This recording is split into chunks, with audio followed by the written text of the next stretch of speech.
प्रभु, मुझे सहारा है तेरा, जग के पालनहार। कार्तिक मास महात्म की कथा करूं विस्तार।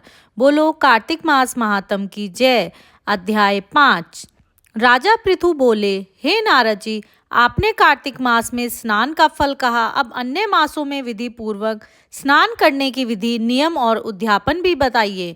देवर्षि नारद ने कहा, हे राजन, आप भगवान विष्णु के अंश से उत्पन्न हुए हैं, अतः यह बात आपको ज्ञात ही है, फिर भी आपको बताता हूँ। आश्विन माह में शुक्ल पक्ष की एकादशी से कार्तिक के व्रत करने चाहिए। ब्रह्म मुहूर्त में उठकर जल का पात लेकर गांव से बाहर जाना चाहिए। उसके बाद जो मनुष्य मुख शुद्धि नहीं करता, उसे किसी भी मंत्र का फल प्राप्त नहीं होता है। अतः दांत और जीभ को भी पूर्ण रूप से शुद्ध करना चाहिए और उच्चारण करते हुए दातुन तोड़नी चाहिए। हे वनस्पते, आप मुझे आयु, कीर्ति, तेज, पशु संपत्ति, महाज्ञान, बुद्धि और विद्या प्रदान करो। इस प्रकार उच्चारण करके वृक्ष से 12 अंगुल की दातुन ले। दूध वाले वृक्षों से दातुन नहीं लेना चाहिए। प्रतिपदा, अमावस्या, नवमी, छठी, रविवार को चंद्र तथा सूर्य ग्रहण में दातुन नहीं करना चाहिए। तत्पश्चात भली भांति स्नान करके फूल माला, चंदन और पान आदि पूजा सामग्री लेके शिवालय में जाकर सभी देव देवताओं की अर्घ्य, आचमन्य आदि वस्तुओं से पूजा करके प्रार्थना एवं प्रणाम करना चाहिए। फिर भक्तों के स्वर में स्वर मिलाकर श्री हरि जी का कीर्तन करना चाहिए। मंदिर में जो गायक भगवान श्री हरि का कीर्तन करने आए हों, उन्हें चंदन, तांबुल आदि से पूजन करना चाहिए, क्योंकि देवालयों में भगवान विष्णु को अपनी तपस्या, योग और दान द्वारा प्रसन्न करते थे।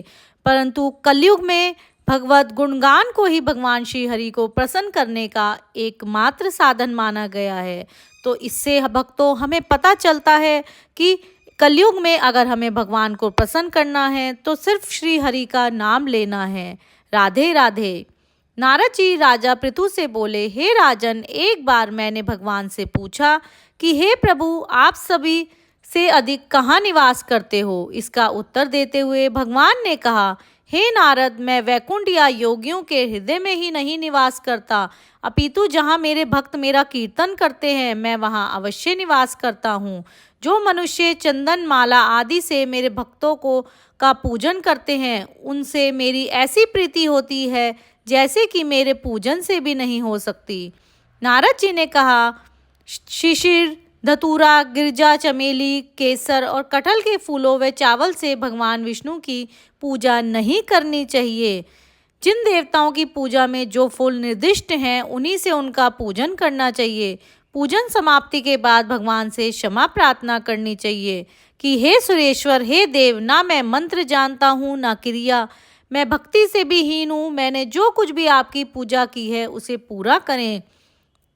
ऐसी प्रार्थना करने के पश्चात साष्टांग प्रणाम करके भगवत कीर्तन करना चाहिए, श्री हरि की कथा सुननी चाहिए और प्रसाद ग्रहण करना चाहिए।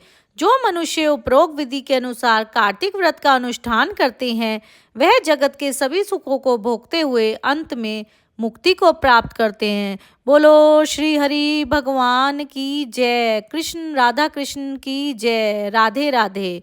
वीडियो अच्छी लगी हो, सब्सक्राइब, लाइक एंड शेयर।